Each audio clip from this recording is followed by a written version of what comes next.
to Byte-Sized Tech. All right, let's dive right in. We're going to explore the powerful currents shaping the tech world right now, connecting the dots between artificial intelligence, global politics, and, believe it or not, the very ground beneath our feet. So the big picture today is that tech has become this massive, new kind of battleground. It's not just about who builds the best app anymore. Oh no.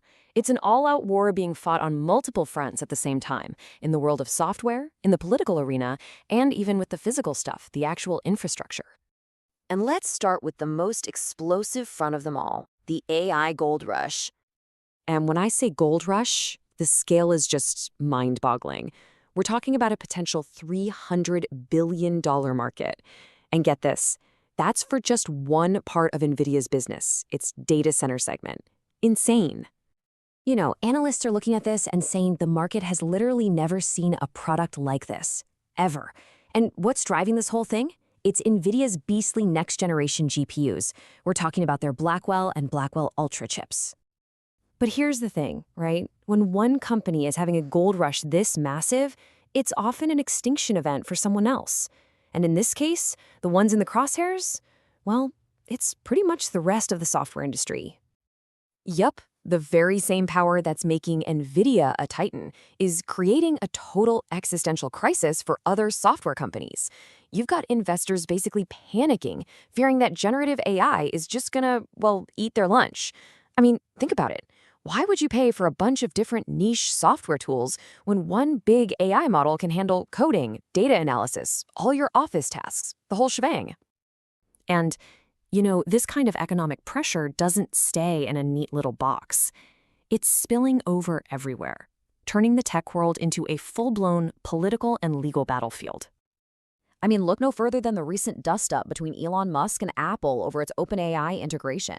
Musk immediately cries foul, claiming it's anti-competitive. But the interesting part is that antitrust experts are kind of shrugging, saying the law is there to protect competition as a whole, not to protect specific competitors from losing. And it's not just billionaire titans going at it. It's entire nations.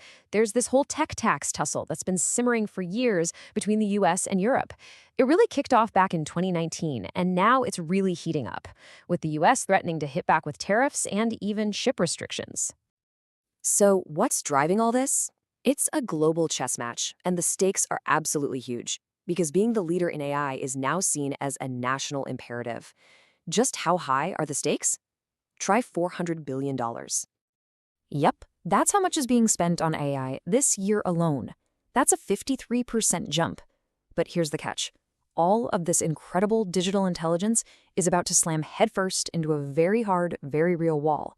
The limits of our physical world. Okay, so take wireless spectrum. Think of it like an invisible highway in the sky that all our wireless data travels on. Now, with AI generating more and more traffic, that highway is getting seriously jammed. We're talking total gridlock. And building more lanes for this data highway is crazy expensive. How expensive? Well, AT&T is looking at spending something like $25 billion just to buy some new spectrum licenses from EchoStar. But honestly, even if you had all the spectrum in the world, there's an even bigger, more fundamental problem. Because as one analyst put it so perfectly, all those super powerful, super expensive GPUs are useless if you can't power them. And that right there exposes the ultimate dependency chain for AI. You see, it all starts with the models, which need huge clusters of chips. Those chips live in data centers that suck up absolutely insane amounts of electricity, pushing our power grids to their breaking point. So the new bottleneck for AI isn't processing, it's power. Okay, so we've looked at the gold rush, the politics, the physical limits. Let's connect all these dots and talk about why this all matters. When you really step back and look at the big picture, you see these three huge forces, all separate but all deeply connected. First, you've got this incredible AI arms race. It's a tech explosion, creating unbelievable wealth, but also causing massive disruption. Then that chaos spills over into the political battlefield. This is where giant companies and even entire countries are now battling it out for control of the whole digital economy. And underpinning it all is the infrastructure foundation. The hard physical limits of power and data that none of this can exist without. Which leads us to the single biggest question that's going to define the next decade of technology. We all know that software is eating the world, But what happens when that software runs out of electricity, or runs out of political goodwill, or just plain runs out of physical space? If you enjoyed the episode, please like, comment, share, and subscribe.